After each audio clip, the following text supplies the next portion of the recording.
हाँ जी, की हाल है सारिਆਂ ਦਾ ठीक ठाक हो। हाँ जी, अज ਦਾ ਆਪਾਂ टॉपिक शुरू करते हैं। पिछले लैक्चर ਦੇ ਵਿੱਚ ਆਪਾਂ ਕੀਤੇ ਨੇ ਸੈੱਲ ਦੀ ਗੱਲ ਕੀਤੀ ਸੀ, ਬੈਟਰੀਜ਼ ਦੀ ਗੱਲ ਕੀਤੀ ਸੀ, ਜਿਹਦੇ ਚੋਂ ਪ੍ਰਾਇਮਰੀ ਸੈੱਲ ਦੇ ਦੋਨੋਂ ਪਾਰਟ ਮੈਂ ਤੁਹਾਨੂੰ ਕਰਵਾਤੇ ਸੀਗੇ। ਸੈਕੰਡਰੀ ਸੈੱਲ ਦੀ ਇਹ ਪੁਆਇੰਟਸ ਲਿਖਾਉਣ ਤੋਂ ਬਾਅਦ ਲੈਡ ਸਟੋਰੇਜ ਬੈਟਰੀ ਜੋ ਆਪਣੇ ਘਰਾਂ ਦੇ ਵਿੱਚ ਇਨਵਰਟਰ ਯੂਜ਼ ਹੁੰਦਾ, ਉਹਦੀ ਬੈਟਰੀ ਜਿਹੜੀ ਹੈਗੀ ਉਹ ਪੂਰੀ ਡਿਟੇਲ 'ਚ ਆਪਾਂ ਸਟੱਡੀ ਕਰ ਲਈ ਸੀ, ਜਿਹਨੂੰ ਰਿਵਰਸ ਵੀ ਕੀਤਾ ਸੀ। ਫਾਰਵਰਡ ਰਿਐਕਸ਼ਨ ਓਵਰਆਲ ਜਿਹੜੀ ਇਹਦੀ ਬਣੀ ਸੀ lead oxide plus sulphuric acid, lead sulphate plus water ਬਣਿਆ ਸੀ। ਰਿਵਰਸ ਕਰਕੇ ਜਿਹੜੀ ਅਨੋਡ ਦਾ ਅਨੋਡ ਦੇ ਉੱਪਰ, ਕੈਥੋਡ ਦਾ ਕੈਥੋਡ ਦੇ ਉੱਪਰ ਰਿਐਕਸ਼ਨ ਹੋ ਗਿਆ ਸੀ। ਨੈਕਸਟ ਆਪਾਂ ਸਟੱਡੀ ਕਰਦੇ ਹਾਂ ਜੀ ਸੈਕੰਡਰੀ ਸੈੱਲ ਦੇ ਵਿੱਚ ਹੀ ਨੈਕਸਟ ਆਉਂਦਾ ਨਿਕਲ ਕੈਡਮੀਅਮ ਸੈੱਲ। ਕਿਹੜਾ ਆਉਂਦਾ ਜੀ? ਨਾਈਕੈਡ ਵੀ ਕਹਿ ਦਿੰਦੇ ਆ ਇਹਨੂੰ, ਨਿਕਲ ਕੈਡਮੀਅਮ ਸੈੱਲ ਵੀ ਕਹਿ ਦਿੰਦੇ ਆ। ਨਿਕਲ ਕੈਡਮੀਅਮ ਸੈੱਲ ਰੀਚਾਰਜੇਬਲ ਸੈੱਲ ਹੈ, ਥਿਊਰੀ ਇਹਦੀ ਲਿਖ ਸਕਦੇ ਹੋ ਤੁਸੀਂ। ਰੀਚਾਰਜੇਬਲ ਸੈੱਲ ਹੈ ਇਹ, ਉਹੀ ਸੈਕੰਡਰੀ ਵਾਲਾ। ਔਰ as compared to lead storage battery ਜਿਹੜਾ ਹੈਗਾ ਇਹ ਥੋੜ੍ਹਾ ਜਿਹਾ ਐਕਸਪੈਂਸਿਵ ਹੁੰਦਾ, ਛੋਟਾ ਹੁੰਦਾ ਸਾਈਜ਼ ਦੇ ਵਿੱਚ, ਐਕਸਪੈਂਸਿਵ ਹੁੰਦਾ। ਇਹ ਜ਼ਿਆਦਾਤਰ ਯੂਜ਼ ਜਿਹੜਾ ਹੁੰਦਾ ਪੋਰਟੇਬਲ, ਜਿਹੜੇ ਆਪਣੇ ਜਿੱਦਾਂ ਕਿ ਮੋਬਾਈਲ ਫੋਨ ਹੈ। ਨਿਕਲ ਕੈਡਮੀਅਮ ਸੈੱਲ ਤੁਹਾਨੂੰ ਮੋਬਾਈਲ ਫੋਨ ਦੀ ਬੈਟਰੀ ਜਿਹੜੀ ਹੈਗੀ ਹੈ ਨਿਕਲ ਕੈਡਮੀਅਮ ਸੈੱਲ ਦੀ ਹੀ ਬਣਦੀ ਹੈ ਨਾ। ਇਹਦੇ ਵਿੱਚ ਇਹਦੀ ਕੰਸਟਰਕਸ਼ਨ ਦੇ ਵਿੱਚ ਸਭ ਤੋਂ ਪਹਿਲਾਂ ਕੀ ਹੁੰਦਾ ਹੈ ਜੀ? ਕੰਟੇਨਰ ਹੈ, ਕੈਡਮੀਅਮ ਦਾ ਕੰਟੇਨਰ ਹੁੰਦਾ ਜੀ। Cadmium container act as an anode, negative charge. Anode ਦੇ ਉੱਪਰ ਕੀ ਹੁੰਦੀ ਹੈ ਜੀ? ਆਕਸੀਡੇਸ਼ਨ ਹੁੰਦੀ ਹੈ। ਉਸ ਤੋਂ ਬਾਅਦ ਦੇ ਵਿੱਚ ਨਿਕਲ ਆਕਸਾਈਡ ਦੀ ਪੇਸਟ ਫਿਲ ਹੁੰਦੀ ਹੈ, NiOH ਟਵਾਈਸ। ਨਿਕਲ ਆਕਸਾਈਡ ਦੀ ਪੇਸਟ ਫਿਲ ਹੁੰਦੀ ਹੈ। ਇਹਦੇ ਵਿੱਚ KOH ਦਾ ਇਲੈਕਟ੍ਰੋਲਾਈਟ ਵੀ ਫਿਲ ਹੁੰਦਾ। ਨਿਕਲ ਆਕਸਾਈਡ ਦੀ ਜਿਹੜੀ ਪੇਸਟ ਹੈ ਇਹ ਐਕਟ ਐਜ਼ ਐਨ ਕੈਥੋਡ ਬਿਹੇਵ ਕਰਦੀ ਹੈ। ਪੋਜ਼ਿਟਿਵ ਚਾਰਜ ਹੋ ਗਿਆ ਤਾਂ ਇਹਦੀ ਰਿਡਕਸ਼ਨ ਹੋਏਗੀ ਇੱਥੇ ਜੀ। ਔਰ KOH ਦਾ ਇਲੈਕਟ੍ਰੋਲਾਈਟ ਜਿਹੜਾ ਹੈਗਾ ਐਜ਼ ਐਨ KOH ਜਿਹੜਾ ਐਜ਼ ਐਨ ਇਲੈਕਟ੍ਰੋਲਾਈਟ ਬਿਹੇਵ ਕਰਦਾ just to increase the rate of reaction. ਇਹ ਸੈੱਲ ਹੋ ਗਿਆ ਜੀ। ਇਹਦੀ ਹੁਣ ਤੁਸੀਂ ਥਿਊਰੀ ਕੀ ਲਿਖੋਗੇ? ਕੰਟੇਨ ਕੈਡਮੀਅਮ ਕੰਟੇਨਰ, ਅਨੋਡ, ਸਾਰਾ ਐਜ਼ ਇਟ ਇਜ਼ ਲਿਖ ਦੋਗੇ। ਉਸ ਤੋਂ ਬਾਅਦ ਇਹਦੀ ਮੈਂ ਰਿਐਕਸ਼ਨ ਜਿਹੜੀ ਹੈਗੀ ਆ ਉਹ ਕਰਵਾਉਣਾ। ਫਸਟਲੀ ਐਟ ਅਨੋਡ, ਫਸਟ ਰਿਐਕਸ਼ਨ ਦੀ ਗੱਲ ਕਰਦਾ, ਕਿਹੜਾ? ਐਟ ਅਨੋਡ। ਅਨੋਡ ਦੇ ਉੱਪਰ ਕੀ ਹੈਗਾ? ਕੈਡਮੀਅਮ ਹੈ। ਕੈਡਮੀਅਮ ਇਹ ਫਾਰਵਰਡ ਅਤੇ ਬੈਕਵਰਡ ਇਕੱਠਾ ਹੀ ਚੱਲਦਾ, ਇਹਦੇ 'ਚ ਇੱਕ 'ਚ ਹੀ ਕਰਵਾਉਣਾ ਮੈਂ। ਰਿਵਰਸੀਬਲ ਰਿਐਕਸ਼ਨ ਵੀ ਨਾਲ ਨਾਲ ਚੱਲੇਗੀ। Cadmium plus 2OH negative, forward backward will give cadmium oxide plus water plus 2 electron। ਇਹ ਕੀ ਹੈ? ਅਨੋਡ ਦੀ ਰਿਐਕਸ਼ਨ ਹੈ ਜੀ, ਅਨੋਡ ਦੀ ਆਕਸੀਡੇਸ਼ਨ।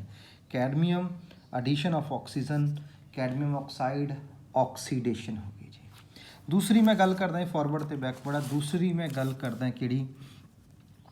ਐਟ ਕੈਥੋਡ ਕੀ ਹੋਏਗਾ? ਐਟ ਕੈਥੋਡ, ਕੈਥੋਡ ਦੇ ਉੱਪਰ ਕੀ ਹੋਏਗਾ ਜੀ? ਨਿਕਲ hydroxide NiOH thrice plus water plus 2 electron will give forward and backward NiOH twice। ਇਹਦੀ ਰਿਐਕਸ਼ਨ ਜਿਹੜੀ ਕੈਥੋਡ ਦੀ ਹੈ ਕਈ ਤਰੀਕੇ ਨਾਲ ਲਿਖੀ ਜਾਂਦੀ ਹੈ, ਬਟ ਸਭ ਤੋਂ ਆਸਾਨ ਤਰੀਕਾ ਜਿਹੜਾ ਹੈਗਾ ਐਕਚੁਅਲੀ ਕੀ ਹੈ? ਪੇਸਟ ਆਪਾਂ ਲਈ ਸੀ ਜਿਹੜੀ ਕੈਥੋਡ ਦੀ ਹੈ NiO2, ਨਿਕਲ ਆਕਸਾਈਡ ਲਿਆ, ਬਟ ਇਹ ਕੀ ਕਰਦਾ? ਨਿਕਲ ਆਕਸਾਈਡ KOH ਦੇ ਨਾਲ ਰਿਐਕਟ ਕਰਕੇ ਸਹੀ ਮਾਇਨੇ 'ਚ ਇਹਦੀ ਜਿਹੜੀ ਹੈਗੀ ਹੈ ਰਿਐਕਸ਼ਨ ਆ ਸਭ ਤੋਂ ਈਜ਼ੀ ਬਣ ਜਾਂਦੀ ਹੈ। NiOH thrice, NiOH twice. ਇੱਧਰ ਵਾਟਰ ਤੇ 2 ਇਲੈਕਟ੍ਰੋਨ, ਇੱਥੇ ਕੀ ਹੋ ਜਾਏਗਾ? Plus 2OH negative. ਉਹ ਜਿਹੜਾ ਪਿੱਛੇ ਵੀ ਆਪਾਂ ਕੀਤਾ ਸੀਗਾ ਕਿ ਇੱਧਰ ਜੋ ਐਡੀਸ਼ਨ ਹੁੰਦੀ ਹੈ ਇੱਥੇ ਲਿਬਰੇਟ, ਇਹਦਾ ਇੱਧਰ ਲਿਬਰੇਟ ਹੈ, ਇੱਥੇ ਆ ਕੇ ਉਹ ਰੈਕਟੈਂਡ ਵਾਲੀ ਸਾਈਡ 'ਤੇ ਐਡੀਸ਼ਨ ਹੋ ਜੂ, ਇੱਧਰ ਉਹ ਲਿਬਰੇਟ ਹੋ ਜੂ, ਆਪੋਜ਼ਿਟ ਹੁੰਦਾ। ਨੈਟ ਰਿਜ਼ਲਟੈਂਟ ਜਿਹੜਾ ਇਹਦਾ ਫਾਰਵਰਡ ਅਤੇ ਬੈਕਵਰਡ ਨਿਕਲ ਕੈਡਮੀਅਮ ਸੈੱਲ ਦਾ ਚੱਲਦਾ ਉਹ ਕੀ ਹੈ? ਕੈਡਮੀਅਮ plus NiOH thrice will give forward as well as backward cadmium oxide plus NiOH twice। ਇਹ ਆਪਣੀ ਫਾਰਵਰਡ ਅਤੇ ਬੈਕਵਰਡ ਇਹਦੀ ਰਿਐਕਸ਼ਨ ਹੋ ਗਈ ਜੀ। ਇਹ ਕੀ ਸੀਗਾ? ਆਪਣਾ ਨਿਕਲ ਕੈਡਮੀਅਮ ਸੈੱਲ। ਨੈਕਸਟ ਮੈਂ ਗੱਲ ਕਰਦਾ ਸੈੱਲ ਦੀ fuel cell, too much important ਹੈ। ਥਰਡ ਕੈਟਾਗਰੀ ਕਿਹੜੀ ਜੀ? Fuel cell. ਕਲੀਅਰ ਹੈ ਜੀ। ਹੁਣ ਇਹਦੇ ਲਈ ਥੋੜ੍ਹੀ ਜਿਹੀ ਪਹਿਲਾਂ ਇਹਨੂੰ ਸਮਝਣ ਦੀ ਕੋਸ਼ਿਸ਼ ਕਰੋ, ਥੋੜ੍ਹਾ ਦੱਸਦਾ ਇੰਟਰੋ ਦਿੰਦਾ ਇਹਦੀ। ਹੁਣ ਫਿਊਲ ਸੈੱਲ ਜਿਹੜੇ ਹੈਗੇ ਨੇ ਇਹ ਰੌਕਟ ਵਗੈਰਾ ਦੇ ਵਿੱਚ ਯੂਜ਼ ਹੁੰਦੇ ਨੇ।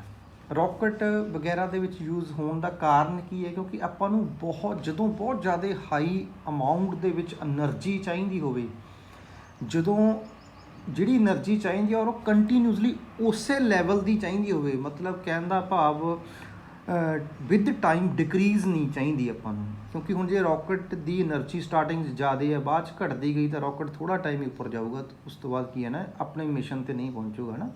ਤਾਂ ਕੰਟੀਨਿਊਸਲੀ ਜਿੰਨੀ ਸਪਲਾਈ ਹੋਣ ਲੱਗੀ ਉਨੀ ਹੀ ਹੁੰਦੀ ਰਹੇ, ਉਸ ਕੇਸ ਦੇ ਵਿੱਚ ਆਪਾਂ ਫਿਊਲ ਸੈੱਲ ਯੂਜ਼ ਕਰਦੇ ਹਾਂ। ਫਿਊਲ ਸੈੱਲ ਦੇ ਪੁਆਇੰਟ ਜਿਹੜੇ ਹੈਗੇ ਨੇ ਉਹ ਤੁਸੀਂ ਇਹ ਲਿਖ ਸਕਦੇ ਹੋ। ਫਿਊਲ ਸੈੱਲ ਦੇ ਪਹਿਲੀ ਗੱਲ, ਫਿਊਲ ਸੈੱਲ ਜਿਹੜਾ ਹੈਗਾ ਇਹਦੀ ਐਫੀਸ਼ੀਐਂਸੀ ਬਹੁਤ ਜ਼ਿਆਦਾ ਹੁੰਦੀ ਹੈ। First point, highly efficient fuel cell.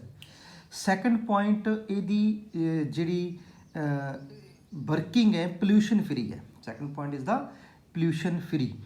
ਤੇ ਐਫੀਸ਼ੀਐਂਸੀ ਦੀ ਗੱਲ ਕਰਦੇ ਹਾਂ ਨਾ, ਪਿੱਛੇ ਪੁਆਇੰਟ ਲਿਖਾਇਆ ਇਹਦੀ ਐਫੀਸ਼ੀਐਂਸੀ 70% ਤੱਕ ਚਲੀ ਜਾਂਦੀ ਹੈ ਫਿਊਲ ਸੈੱਲ ਦੀ। ਵੈਸੇ ਤਾਂ 100% ਮੰਨਿਆ ਜਾਂਦਾ ਹੈ, ਬਟ ਐਕਚੁਅਲੀ ਜਿਹੜੀ ਹੈਗੀ ਹੈ 70 to 80 ਦੇ ਵਿਚਕਾਰ ਇਹਦੀ ਕੰਸੀਡਰ ਕਰਦੇ ਹਾਂ ਆਪਾਂ, ਕਿਉਂਕਿ 100% ਐਫੀਸ਼ੀਐਂਸੀ ਕਿਸੇ ਵੀ ਸੈੱਲ ਦੀ ਅੱਜ ਤੱਕ ਨਹੀਂ ਮਿਲੀ, ਵੇਸਟੇਜ ਵੀ ਹੁੰਦਾ ਹੈ। ਹਾਂਜੀ, ਫਿਊਲ ਸੈੱਲ ਐਫੀਸ਼ੀਐਂਟ ਹੋ ਗਿਆ, ਉਸ ਤੋਂ ਬਾਅਦ ਪੋਲਿਊਸ਼ਨ ਫਰੀ ਹੋ ਗਿਆ, ਬਟ ਇਹਦੇ ਡਰਾਬੈਕ ਵੀ ਨੇ। ਡਰਾਬੈਕ ਕੀ ਨੇ ਕਿ ਇਹ ਬਹੁਤ ਬਹੁਤ ਬਹੁਤ ਹੀ ਜ਼ਿਆਦਾ ਐਕਸਪੈਂਸਿਵ, ਆਪਾਂ ਨੋਰਮਲ ਯੂਜ਼ ਕਰ ਹੀ ਨਹੀਂ ਸਕਦੇ। ਠੀਕ ਹੈ ਜੀ। ਉਸ ਤੋਂ ਬਾਅਦ ਇਹਦੀ ਹੁਣ ਇਹਦੇ ਵਿੱਚ ਮੈਂ ਕੰਸਟਰਕਸ਼ਨ ਕਰਾਉਣਾ ਫਿਊਲ ਸੈੱਲ ਦੇ ਵਿੱਚ। ਤੁਹਾਡੇ ਸਿਲੇਬਸ ਦੇ ਵਿੱਚ ਇੱਕੋ ਹੀ ਫਿਊਲ ਸੈੱਲ ਹੈ, ਕਿਹੜਾ hydrogen and oxygen the fuel cell ਹੈ। ਹੁਣ ਇਹਦੀ ਕੰਸਟਰਕਸ਼ਨ ਕਰਦਾ ਪਹਿਲਾਂ ਥੋੜ੍ਹਾ ਜਿਹਾ।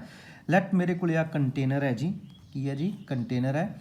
ਇਸ ਕੰਟੇਨਰ ਦੇ ਵਿੱਚ ਮੈਂ ਇਹ ਕੰਟੇਨਰ ਦੀ ਆਹ ਵਾਲੀ ਜਿਹੜੀਆਂ ਤੁਸੀਂ ਇੱਥੋਂ ਤੱਕ ਕੰਟੇਨਰ ਲੈ ਲਓ, ਇਹਨੂੰ ਬਾਹਰਲੀ ਜਿਹੜੀਆਂ ਹੈਗੀਆਂ ਕੰਟੇਨਰ ਹੈ ਉਹਦੇ ਨਾਲ ਜਿਹੜਾ ਅੰਦਰ ਮੈਂ ਫਿਲ ਕੀਤਾ ਜਿਹਦੇ ਵਿੱਚ ਇਹ ਕਾਰਬਨ ਦੇ ਪੂਰਸ ਇਲੈਕਟ੍ਰੋਡ ਨੇ। ਕੀ ਨੇਗੇ ਜੀ?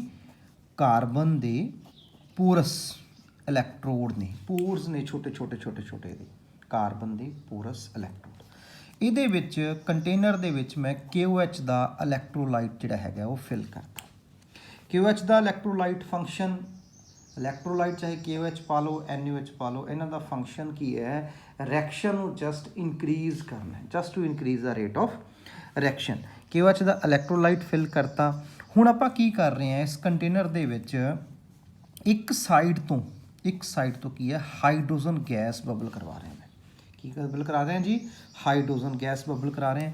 ਇਹ ਵਾਲੀ ਸਾਈਡ ਨੂੰ ਮੈਂ ਅਨੋਡ ਮੰਨ ਲੈਂਦਾ। ਕੀ ਹੁੰਦਾ ਜੀ? ਇਹ ਅਨੋਡ ਹੈ, ਨੈਗੇਟਿਵ ਚਾਰਜ ਹੋਊਗਾ, ਆਕਸੀਡੇਸ਼ਨ ਹੋਊਗੀ। ਦੂਸਰੀ ਸਾਈਡ ਤੋਂ ਪੂਰਸ ਇਲੈਕਟ੍ਰੋਡ ਜਿਹੜੇ ਕਾਰਬਨ ਦੇ ਉਹਦੇ ਵਿੱਚੋਂ ਮੈਂ ਆਕਸੀਜਨ ਗੈਸ ਐਂਟਰ ਕਰਵਾ ਰਿਹਾ। ਕਹਿੰਦਾ ਭਾਵ ਰੌਕਟ ਦੇ ਵਿੱਚ 2 ਸਿਲੰਡਰ ਹੋਣਗੇ, ਇੱਕ ਹਾਈਡਰੋਜਨ ਦਾ, ਇੱਕ ਆਕਸੀਜਨ ਦਾ। 2 ਵੱਡੇ ਵੱਡੇ ਸਿਲੰਡਰ ਲੈ ਕੇ ਇੱਕ ਤਰਫ ਮੈਂ ਆਕਸੀਜਨ ਐਂਟਰ ਕਰਵਾਤੀ, ਦੂਸਰੀ ਹਾਈਡਰੋਜਨ। ਆਕਸੀਜਨ ਵਾਲੇ ਨੂੰ ਮੈਂ ਨਾਂ ਦਊਂਗਾ ਕੈਥੋਡ ਜੀ। ਇਹ ਕੀ ਹੋ ਗਿਆ ਫਿਰ? ਪੋਜ਼ਿਟਿਵ ਚਾਰਜ ਹੋ ਗਿਆ, ਇੱਥੇ ਕੀ ਹੋ? ਰਿਡਕਸ਼ਨ। ਹੋਪ ਕਿ ਇਹਦੀ ਕੰਸਟਰਕਸ਼ਨ ਤੁਹਾਨੂੰ ਸਮਝ ਆ ਗਈ ਹੋ। ਕੰਟੇਨਰ ਹੈ, ਕੰਟੇਨ ਕਾਰਬਨ 2 ਪੂਰਸ electrode of carbon and 2 cylinder of oxygen, 1 cylinder of oxygen, 1 of hydrogen. From anode we will enter hydrogen, from cathode oxygen। ठीक है जी, anode cathode हो गया। उस तो बाद ਇਹਦੇ 'ਚ ਤੁਸੀਂ ਲਿਖੋਗੇ, ਕਈ ਬੁੱਕਸ ਦੇ ਵਿੱਚ ਲਿਖਿਆ ਹੁੰਦਾ ਇਹਦੇ 'ਚ ਪਲੈਟੀਨਮ ਵਾਇਰ ਵੀ ਨਾਲ ਜਿਹੜੀ ਹੈਗੀ ਆ ਅਟੈਚ ਕਰਵਾ ਦਿੰਦੇ ਨੇ। ਕਰਨੀ ਹੈ ਤਾਂ ਵੀ ਠੀਕ ਹੈ, ਨਹੀਂ ਕਰਨੀ ਤਾਂ ਵੀ ਠੀਕ ਹੈ, ਐਵੇਂ ਝੰਜਟ 'ਚ ਨਹੀਂ ਪੈਣਾ, ਕਿਉਂਕਿ ਪਲੈਟੀਨਮ ਵਾਇਰ ਜਾਂ KOH ਇਹਨਾਂ ਦਾ ਫੰਕਸ਼ਨ ਇੱਕੋ ਹੀ ਹੈ, just to increase the rate of reaction as an electrolyte ਆਪਾਂ ਯੂਜ਼ ਕਰਾਂਗੇ। ਠੀਕ ਹੈ ਜੀ।